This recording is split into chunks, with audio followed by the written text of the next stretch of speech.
नमस्कार, मैं हूं रंजीत सिंह और आप देख रहे हैं अब तक सच न्यूज़। आज जिस स्टोरी को लेकर हम आए हैं वो बहुत ही दिल झकझोरने वाली स्टोरी है। एक बहुत कायरतापूर्ण घटना को अंजाम दिया है। एक लड़की अंकिता भंडारी, जिसकी हत्या कर दी गई, मर्डर कर दिया गया। एक गरीब घर की लड़की जो ऊंचा उड़ना चाहती थी, अपनी ज़िंदगी में तरक्की करना चाहती थी, लेकिन जो सपने हैं वो सपने ही रह गए। एक दरिंदा आया, उस दरिंदे ने उसके सारे जो सपने थे तहस नहस कर दिए। बताते चले, ये उत्तराखंड का डर्टी कांड है। उत्तराखंड को झकझोर देने वाली घटना है। उत्तराखंड की एक लड़की अंकिता भंडारी, वो किसी नौकरी की तलाश में थी और उसे पता चला कि इस रिजॉर्ट में एक रिसेप्शनिस्ट की जगह खाली है। रेज्यूम दिया, फिर सिलेक्शन होगी, चलता रहा। बताते चले, ये जो रिजॉर्ट है वो पुलकित आर्य का है, जो कि एक पूर्व मंत्री का बेटा है। बीजेपी का जो नेता है विनोद आर्य, पूर्व मंत्री रह चुका है उत्तराखंड का, उसका बेटा है। कर सूखदार लोग हैं।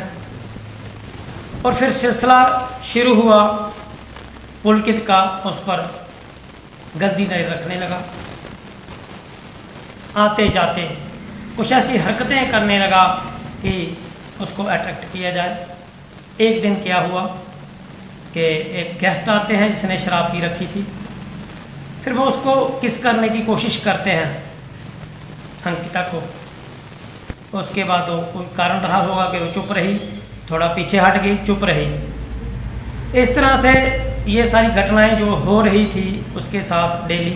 वो अपना, उसका एक दोस्त है, उसको वो बताती थी, फेसबुक पर उसका एक दोस्त था, उसको चैट करके बताती थी या मैसेज देकर बताती थी कि ऐसा ऐसा सिस्टम चल रहा है। फिर उसके बाद अंकिता भंडारी को इम्प्रेस करने की कोशिश की गई और मन में मन वो सोचती भी थी कि जो मेरा मालिक है पुलक, वो बहुत ही अच्छा है। उसके बाद सिलसिला शुरू हुआ कि वो उसको कंपेल करने लगा कि जो भी गेस्ट हमारे रिजॉर्ट में आते हैं हाई प्रोफाइल, उनको एक्स्ट्रा सर्विस देनी है। ये एक्स्ट्रा सर्विस क्या है कि उनको खुश करना है, नाइट उनके साथ रहना है।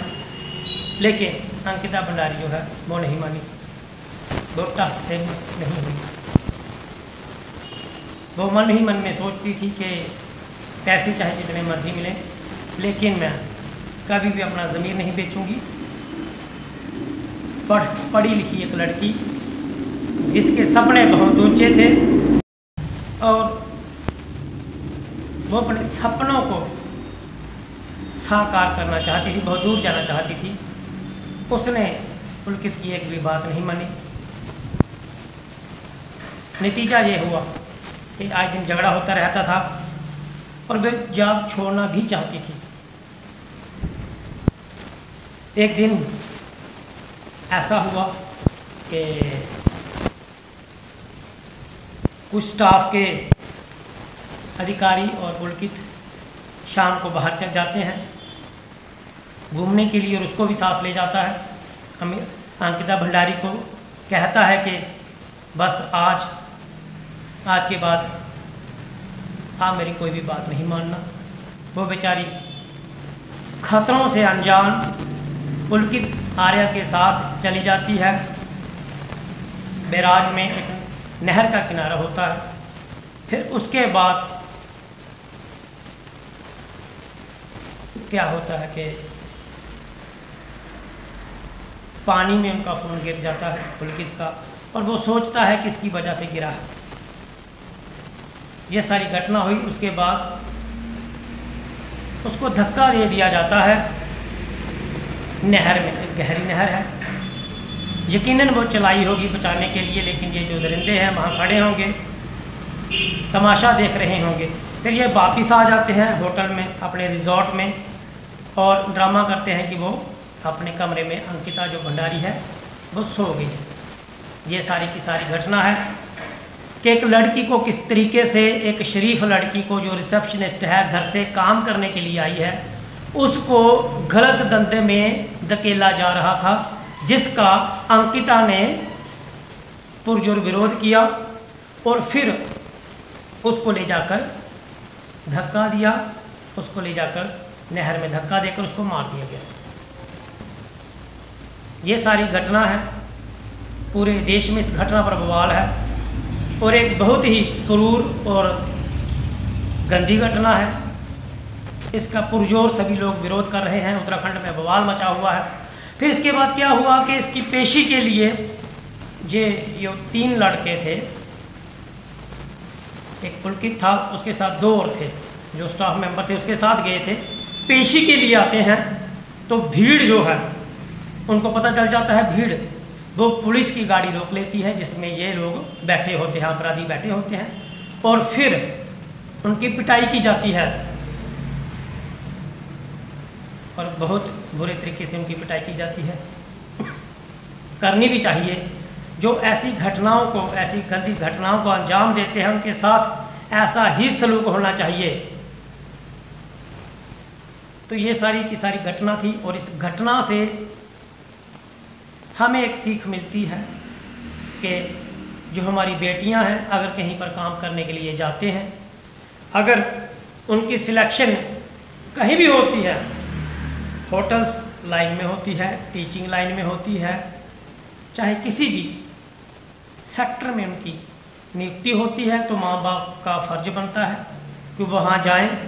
पहले जाने से पहले वहाँ का माहौल जो कैसा है उसका पता करिएगा, सारा इंफ्रास्ट्रक्चर देखिएगा। अगर कोई इंस्टीट्यूशन है, जहाँ कोई होटल है, जहाँ कोई रेस्टोरेंट है, जहाँ कोई टीचिंग का दायरा है, जहाँ कोई भी चीज़ है जहाँ पर किसी बेटी की नियुक्ति होती है, तो उसका पूरा संज्ञान लेना चाहिए, कड़ा संज्ञान उस जगह का, उस सारे जो आसपास है पूछना चाहिए कि ये इंस्टीट्यूशन कैसा है, ये होटल कैसा है, हमारी बेटी यहाँ सेफ है या नहीं। पहले पूरी जानकारी जो है माँ बाप को लेनी चाहिए, क्योंकि इस घटना से, अंकिता भंडारी की जो घटना है, इससे सीख हमें लेनी चाहिए। और जो इस प्रकार के अपराध हैं उनकी जो सुनवाई है फास्ट ट्रैक होनी चाहिए और कड़ी से कड़ी सज़ा मिलनी चाहिए। आए दिन बहुत सारी घटनाएं ऐसी हो रही हैं कि फेक इंटरव्यू लिए जाते हैं, फिर लड़कियों को जबरन धंधे में धकेला जाता है या फिर गलत काम करने के लिए मजबूर कर दिया जाता है।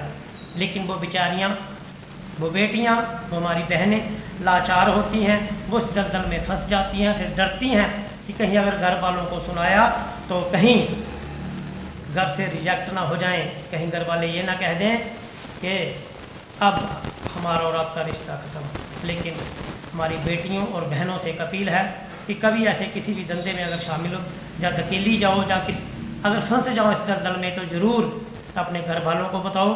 और घर वालों से भी एक विनम्र प्रार्थना है कि अगर बच्चे आपको कुछ बताते हैं कि हमारे साथ गलत हो रहा है, तो उसको गलत मत समझो। हो सकता है कि बाई चांस हो गया है, हो सकता है कि किसी ने आपको बेटी या बेटे या बेटी को गलत सिस्टम में डाल दिया है। तो माँ बाप का फ़र्ज होता है कि बच्चों की बातें सुनो, उस पर गौर करो और उनको उस दलदल से निकालने का पूरा प्रयास करो। एक बार फिर से अंकिता भंडारी के जो अपराधी हैं उनको कड़ी से कड़ी सज़ा मिलनी चाहिए। आज के लिए बस इतना ही। मैं रंजीत सिंह, देखते रहिए अब तक सच न्यूज़।